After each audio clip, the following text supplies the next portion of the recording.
Hey everyone, friend of the podcast, Carl Bonner is a mixing engineer who helps other producers and mixers find, attract, and build better relationships with clients who are making the kind of music you are most passionate about. He recently began developing a course based on how he trains the Spotify algorithm to make super accurate recommendations for you to find potential artists to work with. And he's giving it all away for free while it's still a work in progress. So go to carlbonner.com/coaching to learn more, and I'll have a link for that in the show notes. So go check it out.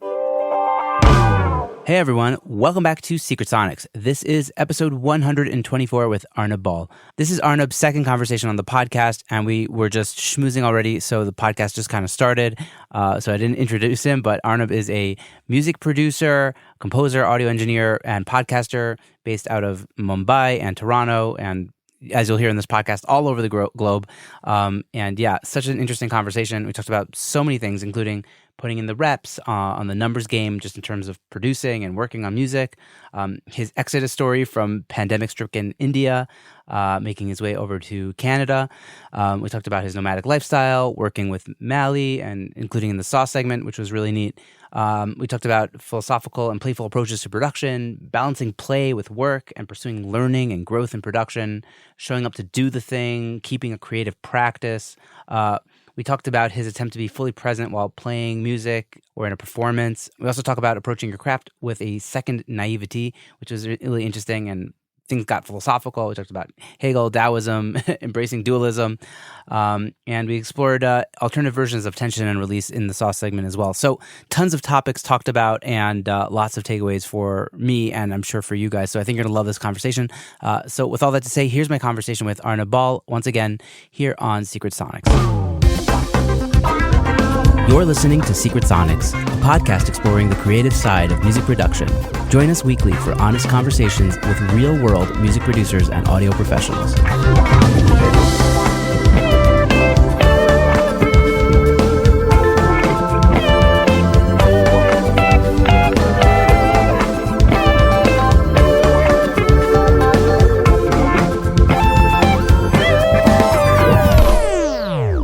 What's going on with the camera? Because it keeps shifting angles. I'm like tripped out. So this is my iPad, and it just does this. That's the deal. Like, it has this camera that just kind of follows you like this. It's shocking. Yeah. Holy shit! It's so trippy. Yeah. It's like spatial. It's like the spatial audio, but visual. Or something. yeah. It's kind of nuts. Come on, Apple, just chill the fuck out for a second. Just chill. I mean, I got this because I wanted to start tutoring math, and so like I initially didn't think I would need the iPad, but I asked my friend who suggested the math tutoring, like via Zoom, that she does it on her iPad and she uses a stylus. So I was like, iPad, hey.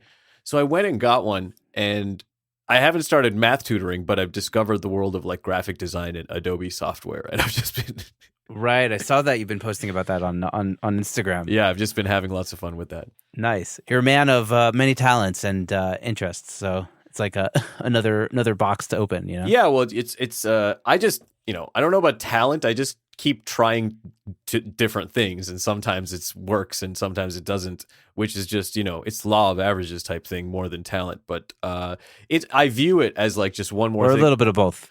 Sure, like I will prefer to attribute luck and persistence as much as possible and highlight that because it's philosophically, I think it's important. I mean, luck is more of a mystical idea, and like, averages, that's more of a mathematical idea. But the underlying idea, the underlying notion to take away in terms of one's own kind of approach to one's work, life's work, rather than, work, is just show up and do the thing. And like, I still make garbage on a regular basis. Like I still show up almost every day, and I like to be really open about and demystify any kind of illusions about our process. Like and the things we go through, because it's just such a hard lifestyle for anyone at any stage of it, right? Like whether you're starting out, in the middle, wherever you're at, or it's always difficult being a creative person. And so I make no illusions about it. And I think so much of it is luck, and so much of it is just continuing to show up and do things that interest you. And like I just was saying, I just discovered like Adobe software and sort of graphic design stuff that I've been messing around with. And like I've been posting about it like the weird things that I've been doing, just experimenting, and you'll see that like some of them are garbage, and some of them are like kind of better than others, like, and there's a little bit of improvement happening, and that's just how it always is. It's you never plateau. Yeah. It's like it's crazy. Like I'm working on a record now. It's sort of a record. It's sort of like I'm sort of remixing like demos basically. Okay. To make it into a record. Mm-hmm. And it's just like some days I'm showing up and I have a good idea, and some days I'm showing up and I don't have anything. It's like, man, I just need more days. Yeah. Because eventually, some days it happens and some days it doesn't happen. And it's like I literally for the first song I started working on, like I did like 4 attempts before it was like the right direction. Yeah. And it's just like being open to changing the direction and being open to letting go of a particular direction that's not really working out, right? Yeah, I'm learning to let go of things, and something I'm pretty good at this point of like letting go of, like I've been down the road long enough with enough clients that it's like, okay, this is your song, not my song, and I could kind of let go of that ego thing. Sometimes it's hard, like sometimes you do something where you really become attached to the part or whatever, but usually not. Usually, I can move on. It's harder to let go when it's like you're like a solo project. It's harder to. It's the reason why we hire producers or why we get hired as producers. But when it's your own stuff, it's hard to apply that as effectively. And I struggle with that. And I'm more so in the midst of doing solo material now. Like, as I mentioned on the last time we spoke, not the last time we spoke, but the last time we spoke on your podcast, which was about exactly a year ago. I found. I just looked it up. Yeah, close to it. And I mean, we're pals. Or a little more actually. We're pals at this point because like you've been on my podcast as well, and so it's fun. And since when we spoke a year ago, I had mentioned that once I finished Mali's record, I wanted to maybe take a little bit of a break from producing full length albums and really just maybe figure and recalibrate. And so that's what I've been doing, and sort of out of that process more weird solo material has been emerging, and so that's a lot of what I've been working on. Wow. Well, tell us a little. I would love you to just update the audience about your life since we last spoke on my podcast, because it's just like, honestly, like I feel like this is like the most interesting story I tell people. Well, it is pretty interesting. Like I can't lie, like there are worse ways to pandemic. And I don't know what, like I'm still in the midst of it, right? Like I started off this year in Bombay, and I was weirdly planning to be back in Toronto by this time, but the way that I got here was not at all how I expected it would go. Yeah. So I the record that I'd been working on with Mali, which is like it's my latest sort of release for an artist. Like me as a producer. Yeah, it got picked up by like Rolling Stone India. Some really cool tracks. We've been really lucky. I've been really lucky, like to and grateful to have had the opportunity to work with an artist of such a caliber as Mali. And I would say that just about that project, it's really lucky that it's getting critical acclaim in India at least. And Mali's doing really well, traveling around the world and doing all kinds of cool stuff. And I would say that with this project in particular, I'm really lucky to have worked with Mali, because I would say she's the first artist that has consciously, like, I would say brought me up to her level in a way. Like, I'm sure she would say that there's a mutual kind of thing going on there. But, when you worry about getting to a point where you might start phoning things in as a producer, like Mali as a person, as a human being, and as a friend in my life,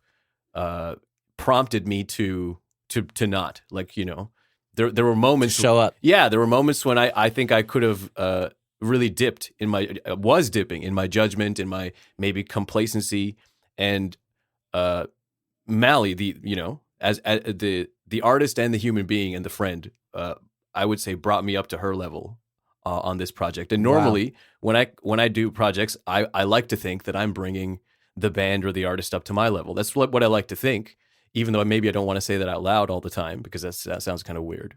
And it should sound weird. And so I'm really grateful for that project and how well it's turned out. And, it took us 2 years to make, and you don't, it's amazing. You don't realize until after and other people hear it, you're just like, wow, I certainly didn't have any expectation of how it would be received, and so it's really nice to hear that. Yeah, that's crazy. I feel like you worked so long on this record, really long and, time. and, like not just 2 years, but like immense, immersive, intense work. Yeah.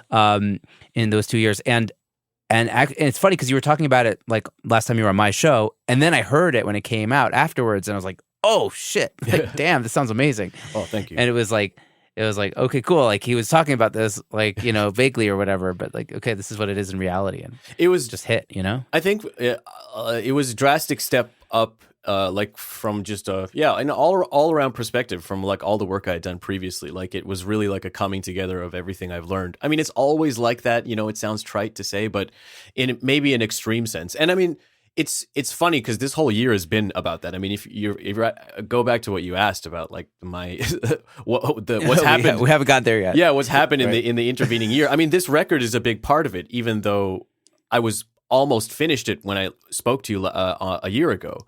But it came out on April 1st, weirdly, April Fool's. And so that's kind of where my crazy journey back home also began. So, I mean, Mally is from a city called Chennai. So she was based in Bombay when we started working together. But then with the pandemic, she decided to move back to Chennai. And the whole time that we've been working together, obviously you worked closely with somebody for 2 years, you become friends. Mally and I have become, I would say, very good friends. And so she would always be saying like, hey, you got to come to Chennai and I got to show you the city properly. And my deal was that I was like, hey, I'm only going to show up after the record is done because I don't want to show up and then just work, you know? So once we finished the record and we got the masters back from the amazing Christian Montano, you know. Yeah, shout out to Christian. Shout out to Christian Montano. Once the masters were back and the release date was set, it was like, let's, you know, I'm coming to Chennai. And she's like, great. You know, like we're going to do a Zoom album release and it's going to be fun and come through. And so I was planning to get there from Bombay, because I'm normally based in Bombay or Mumbai. And I was planning to get to Chennai for like April 1st. And then around the last week of March, you know, the second wave was already, you know, well underway, but and gaining steam. And then that last week of March, or second last week of March, there was like a run of like 7 days where I was getting a message. In my building, I'm on the WhatsApp group there, where it was just like 3 new cases on the 4th floor. And then the next day it was like 1 new case on the 5th floor. And then the next day it was like, you know, 5 new cases on the 16th floor. And you're just like, wow. And it wasn't like that in the first wave. Like our building, you know, despite everything that had happened up to that point, our building had really avoided a lot of this. Yeah. This is in Mumbai. I mean, when Delta first arrived on the scene in India, that was just like, that was the craziest it had seemed anywhere at that point, up until that point. Like Indian second wave was just insane. In terms of just like the virulence of the virus, it was killing way more people. Like it was not discriminating according to age, the death toll. Like it was just penetrating and killing people from a much wider swath of and you guys, the hospitals are overrun. You guys didn't have the equipment to. I mean, I can't even sort of begin to talk about the like all of the dimensions of how this unfolded in India. Like, you know, between the actual infrastructure and healthcare systems and the politics, and then all of the other types of factors. It's so complex, and I don't want to get into too much trouble going on about that. But sure, I'll sort of describe it obliquely based on what I'm about to tell you. So like the last, you know, little bit of March, I was getting these daily messages, you know, about just my surroundings and how much of this variant was coming about. And so it was Bombay specific at that time, you know? And so I called up Mally and I was like, hey, Mally, so like, what if I just like come over like a little bit early? And what if I like stay for like a week or so extra or something, you know, like, because, you know, while let this thing blow over, you know? And she's like, yeah, cool. Like stay as long as you want, you know? And so I got tested and then I booked a flight to Chennai and I went over there, had a cool time, you know, having a good time, you know, doing the Zoom album launch and just generally exploring this wonderful city of Chennai, which I really enjoy. And I look forward to going back there. But this thing is not dying down at all. Like, right, you know, yeah. I'm there for like a week, 2 weeks, and it's just getting worse. And now it's spreading to like other major metros in India, like Delhi. We're starting to get like we would call like our friends in